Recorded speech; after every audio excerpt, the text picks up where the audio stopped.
ओम शांति। सभी को ओम शांति। ओम शांति। आज बाबा कहते हैं कि बच्चे अब एक ही संकल्प में धीरे धीरे टिकते चले जाओ कि मैं एक लाइट हूँ, सुप्रीम लाइट हूँ, सुप्रीम लाइट और लाइट का शरीर हूँ। बाबा कहता है सब तरह का स्वमान ले लो कि मैं एक आत्मा हूँ और मैं एक परम आत्मा की संतान हूँ और मैं एक प्रकाश के शरीर में हूँ। साथ ही साथ एक ही संकल्प कि मुझे अपने आप को परिवर्तन करना है, मुझे अपने आप को परिवर्तन करना है। ये पल पल अपने अंदर ख्याल करना है कि मुझे परिवर्तन होकर चलना है यहाँ से, कि मैं एक आत्मा हूँ। शरीर भान को समाप्त कर देना है। बाबा फिर प्यार से समझाता है कि देखो बच्चे, आप बच्चों को आपके लक्ष्य तक पहुँचाने की जिम्मेवारी बाप की है और बाप है इस समय ड्रामा का रचयिता। बाबा वही रच रहा है जो आपके हित में हो, जो आपके भाग्य में अच्छे से अच्छा हो, वही बाबा अभी ड्रामा में रच रहा है। बस आप बाप पर 100% निश्चय रखो कि जो भी हो रहा है उसमें कल्याण समाया हुआ है। चाहे सुख हो चाहे दुख हो, चाहे निंदा हो चाहे स्तुति हो, चाहे हानि हो चाहे लाभ हो, लेकिन आप बच्चों को केवल सोचना है कि सब में कल्याण भरा हुआ है। कभी संदेह नहीं करना है कि क्या हो रहा है, कैसे ठीक होगा, कब तक चलेगा, ये सब नहीं सोचना है। बस अभ्यास करना कि मैं एक आत्मा हूँ, मैं एक आत्मा हूँ। बच्चे अब वो समय आ गया है जब आप बच्चे बाप समान बनकर विश्व का परिवर्तन कार्य में सहयोगी और साथी बनकर बाप के कार्य को संपन्न करो। अब बाबा कहता है कि अब समय वो आ गया है कि जिस समय अब लास्ट देख रहे हैं, अभी अब 88 साल निकल चुका है, 100 साल में 12 साल बचा हुआ है, उसके बाद तो बाबा चला जाएगा। तो बाबा ही भाग्य दे रहा है ना ब्रह्मा के द्वारा। अगर बाबा के साथ चलकर हम कार्य नहीं करेंगे तो जब बाबा चला जाएगा तो फिर कोई फायदा नहीं है। तो ये 100 साल में ही बाबा भाग्य बांटता है और हमें पल पल अपने ऊपर ध्यान देना है कि हम माया की ओर ना रहें, बाबा की ओर रहें, बाबा की तरफ रहें। बाबा की तरफ रहकर हम अपना कार्य करें। तो बाबा कहता है कि इसी तरह आप बच्चों की मनसा इतनी शुभभावना, शुभ कामना और प्रेम और रहम से भरपूर हो कि हर आत्मा आपसे अपनेपन की अनुभव करे। बार बार बाबा कहता है कि कोई भी आत्मा आपसे परायापन अनुभव ना करे, क्योंकि आत्मा आत्मा तो हम सब भाई भाई हैं। तो आत्मा को आत्मा से जब मिलन हो तो लगे कि महसूस हो कि हम कभी मिले हैं। ये नहीं कि पता नहीं हम इनसे बात कर पाएंगे कि नहीं, ये तो ऐसा नहीं लग रहे हैं, ऐसा महसूस ना हो उनको परायापन। तो बाबा कहता हमेशा अपने भाव स्वभाव में निर्माणता का गुण धारण करो। निर्माणता कि कर्म मेरा पहले होना चाहिए, पहल मेरा पहले होना चाहिए कि हम किसी भी आत्मा से मिले,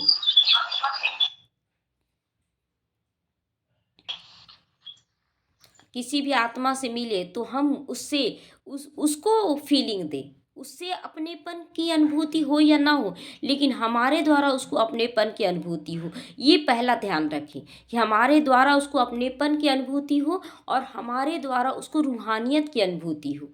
अपनेपन के साथ साथ रूहानियत आत्मिकता की अनुभूति हो, तभी बाबा कहता है कि हमारा भाव का उस पर प्रभाव पड़ेगा। तो इसीलिए बाबा कहता है कि हे महान आत्माएं, हमारे लिए भी कल्याण के दो बोल। हे ये महान आत्माएं, वो लोग क्या सोचे कि हमारे लिए दो बोल बोले जो मेरे दिल को शांति पहुंचा दे। साथ साथ आपके कर्म भी निस्वार्थ और निर्माणता से भरपूर होने चाहिए। देखिए, एक होता है कि बोल बोल हम बोल देते हैं बहुत अच्छा अच्छा बोल, वो तो भक्ति मार्ग में भी आत्माएं, राजनीतिक में भी जाने वाली आत्माएं बहुत सारे वायदे करती है राजनीतिक जीतने के लिए, अपनी राजगद्दी को जीतने के लिए। लेकिन हमें बाबा क्या बोलता है कि बच्चे तुम्हें केवल बोलना नहीं है, तुम्हारे कर्मों में वो प्रत्यक्ष होना चाहिए कि तुम रियल में किस सबको सुख शांति देना चाहते हो। जब सभी आत्माओं को आपसे सुख शांति आनंद प्रेम पवित्रता और शक्ति की अनुभूति होने लगे, तब समझ लेना कि तुम ब्रह्मा बाप के समीप पहुंचने वाले हो। योग्यता के अनुसार ही ये गति और सदगति निर्धारित हो रही है, गति भी और सदगति भी। गति माना परम धाम, परम धाम में हम जो स्थान लेंगे ना, शिव बाबा के एकदम नज़दीक लेंगे तो उतना ज़्यादा हमें हमेशा लाइट मिलेगा, हमेशा शक्ति ज़्यादा मिलेगा। और सदगति माना कि सतयुग में हमारा स्थान बहुत अच्छा मिलेगा। इसीलिए हे मेरे मीठे मीठे प्यारे प्यारे बच्चों, बाबा प्यारे प्यारे बच्चों आत्माओं के लिए कह रहा है, देहधारियों के लिए नहीं। देहधारी तो कोई अपने आप को समझ रहे कि हम बहुत बड़े हैं, हम नर हैं, हम नारी हैं, हम डॉक्टर हैं, हम इंजीनियर हैं, हम प्रधानमंत्री हैं, ये समझ रहे हैं। लेकिन बाबा मीठे मीठे प्यारे प्यारे बच्चों यानी अपनी आत्माओं को कह रहा है। तो जैसे ही बाबा कहता है मीठे मीठे प्यारे प्यारे बच्चों, तो महसूस कीजिए कि ज्ञान सूर्य है मेरे ऊपर और हम आत्मा तारे हैं, उनकी संतान है। वो हम आत्माओं को मीठे मीठे प्यारे बच्चे कह रहा है, कोई देहधारी के अनुसार हमें नहीं चलना है। तो बाबा कहता है कि इसलिए फुल अटेंशन रखो कि कौन कह रहा है ये मीठे मीठे प्यारे प्यारे बच्चे। ये रूहानियत का अनुभव हो, अंदर से लगे, हिला दे, हमारी देह भान को हिला दे, ऐसा महसूस करें कि हिला दे वो मीठा मीठा प्यारा सा स्वर कि जो परम पिता परमात्मा हमारे लिए कह रहा है। और जब हम अंदर से हिलेंगे तो ये देहभान चकनाचूर हो जाए, देहभान चकनाचूर हो जाए और हम टिक जाएं कि मैं एक आत्मा हूँ, मैं एक आत्मा हूँ। इस समय बाप का और समय का आप बच्चों को फुल सहयोग मिल रहा है। जैसे कि कोई सीजनली फल होता है ना, तो उसको जब माली लगाता है तो उसको मौसम का भी सहयोग मिलता है और माली का भी सहयोग मिलता है। माली भी उसका देख रेख करता है और मौसम का भी सहयोग मिलता है, सीजन का, तो उसमें जल्दी फल हो जाता है। तो उसी तरह बाबा कहता है कि बच्चे अभी समय संगम युग, और दूसरा कि परम पिता को तुम पहचान करके तुम कोई भी कार्य अच्छा कर रहे हो तो दोनों में ही तुम्हारा कल्याण छुपा हुआ है, तुम्हारा निश्चित है कल्याण और फुल सहयोग है। इसीलिए फुल अटेंशन दो, अपने लक्ष्य को प्राप्त करो। लक्ष्य क्या है हमारा? सबसे ऊंचा स्थान प्राप्त करना। तो आप बच्चों के ऊपर स्वयं के साथ साथ सारे विश्व की भी जिम्मेवारी है, सारे विश्व की जिम्मेवारी है। तो इसीलिए बाबा कहता है कि बच्चे तुम अपने आप को सुधार के चलो, तुम्हारे से पूरा घर रोशन हो जाएगा। केवल एक रूम में लाइट करने से क्या होता है, वो लाइट चारों तरफ, एक सूर्य उगता है, सूर्य उगने से पहले नहीं सोचता है कि इतना घनेर रात है, इतना अमावस्या का रात है, हम उगेंगे तो पता नहीं लाइट फैलेगा कि नहीं। कभी नहीं सोचता, हंसी भी आता होगा ऐसा सुनकर कि सूर्य ऐसा क्यों सोचेगा। तो उसी तरह बाबा जब कह रहा है कि बच्चे तुम आत्मा सूर्य हो, तुम उगो, ये नहीं सोचो कि परिस्थितियां क्या है, परिस्थितियां अपने आप शांत हो जाएंगी। तो हम लोग क्या करते, पहले ही सोचने लग जाते हैं कि परिस्थितियां ऐसी हैं, ठीक होगा तब तो हम आगे बढ़ेंगे। तो बाबा कहता है कि बच्चे तुम्हारे ऊपर विश्व की जिम्मेवारी है, तुम ऐसा संकल्प नहीं कर सकते हो। तुम्हें पावरफुल संकल्प करना है कि मैं जहाँ जहाँ कदम रखूँ वहाँ वहाँ सारी समस्याएं, सारी बाधाएं समाप्त हो जानी है।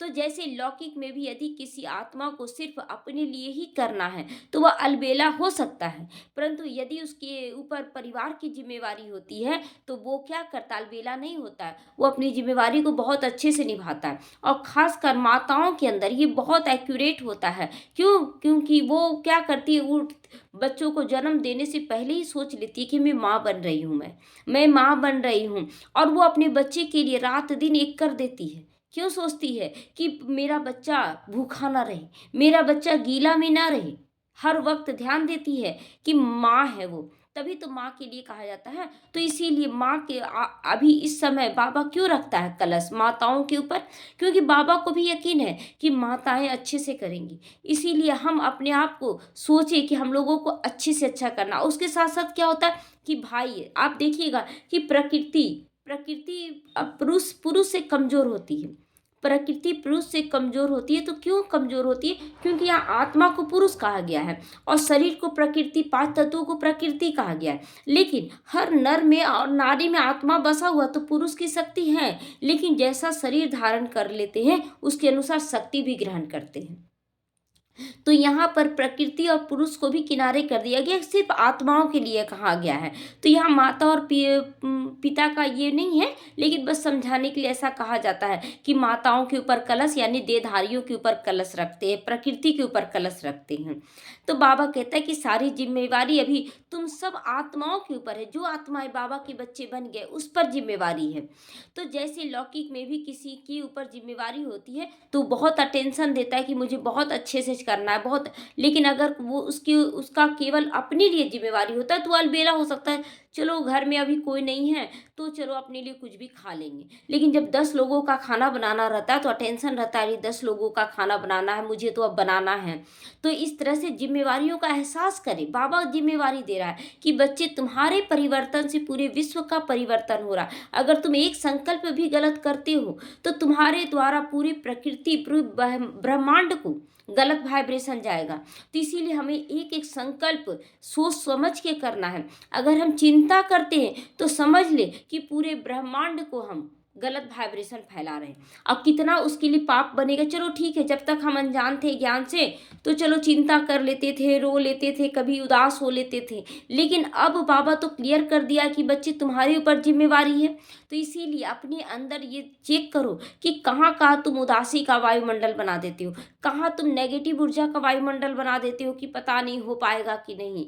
तो ये तुम्हारे ऊपर 100 गुना दंड चढ़ रहा है। बहुत बच्चे बोलते हैं ना कि हम तो कुछ गलत नहीं कर रहे हैं, तो फिर मेरे साथ गलत क्यों होता है। आपका उदास होना भी एक गलती है, आपका रोना भी गलती है, आपका नेगेटिव सोचना भी गलत है, आपका व्यर्थ सोचना भी गलत है। क्योंकि हम अब लौकिक नहीं रह गए, अब अलौकिक हो गए, ब्रह्मा की संतान। ब्रह्मा द्वारा नई सृष्टि की रचना हो रही है, उसके साथ साथ ब्राह्मणों का भी कर्तव्य बन रहा है, यहाँ हो रहा है। क्योंकि जैसा ब्रह्मा का भाग्य वैसा ब्राह्मणों का भाग्य तय हो रहा है, अंतर नहीं है। हाँ, नंबरवार हो जाते हैं बच्चे अपनी स्थिति के अनुसार, लेकिन बाबा भाग्य बांटने में नंबर कम बेसी नहीं दे रहा है, सबको एक बराबर ज्ञान दे रहा है, एक बराबर सबको सहयोग दे रहा है। तो इसीलिए जितना 100% अगर प्राप्ति है तो 100% अप्राप्ति का भी महसूसता हो जाएगा। इसीलिए बाबा बार बार सावधान करता है, मीठे बच्चे, प्यारे बच्चे, अलबेले मत बनो, अलबेले मत बनो, नहीं तो संगम युग का भी समय कौड़ी तुल्य में चला जाएगा तुम्हारा, हीरे तुल्य में नहीं बन पाओगे, समय कम है। तो इसीलिए अपनी स्मृति स्वरूप बनो कि मैं कौन हूँ। सबसे पहले मैं कौन, एक आत्मा हूँ, तो देहांत समाप्त। उसके बाद मैं कौन हूँ, भगवान द्वारा चुनी गई विशेष आत्मा हूँ, जिसके पर पूरे विश्व को परिवर्तन करने की जिम्मेवारी है। तो अगर जिम्मेवारियों का एहसास करेंगे तो हम कभी भी अलबेले नहीं बनेंगे। तो इस तरह तुम बिजी रहो, दिन रात अपने आप को बिजी कर दो, कैसे विश्व का परिवर्तन करना है, क्या करना है, दिन रात यहाँ मन में संकल्प चलता रहे। तो ये इससे क्या होगा कि पूरा विश्व का परिवर्तन अपने आप हो जाएगा। क्योंकि आपका वाइब्रेशन जो है ना, आपके चारों तरफ फैलता है, और आपके चारों तरफ फैलने से ये आपके चारों तरफ के जो लोग हैं वो अपने आप आपकी वाइब्रेशन को कैच करते हैं। तो इसलिए बाबा ना कहता है कि बच्चे, आप सभी आत्माएं पूर्वज भी हो, पूर्वज सबसे पहली इस दुनिया में आने वाली हो। तो आपका असर बहुत ज़्यादा हो रहा है, चारों तरफ फैल रहा है, तो आप अकेले नहीं हो। तो अपने कर्तव्य को स्मृति में रखो और तीव्र पुरुषार्थ करो और आगे बढ़ो। अच्छा, ओम शांति। सभी एकाग्र हो जाए, चारों तरफ से बुद्धि योग हटा ले। मैं आत्मा पूर्वज हूँ, स्व परिवर्तन से विश्व परिवर्तन करने वाली विशेष आत्मा हूँ। मेरे ऊपर बाबा ने जिम्मेवारी रखी है कि मीठे बच्चे, तुम्हारे द्वारा मैं विश्व परिवर्तन करने आया हूँ, अपने ऊपर अटेंशन रखो। जी बाबा। बाबा ने अपना वरदानी हाथ मेरे ऊपर रख दिया, वरदान दे रहे हैं, सदा विजयी भव, सदा विजयी भव। शुक्रिया बाबा, शुक्रिया। ओम शांति।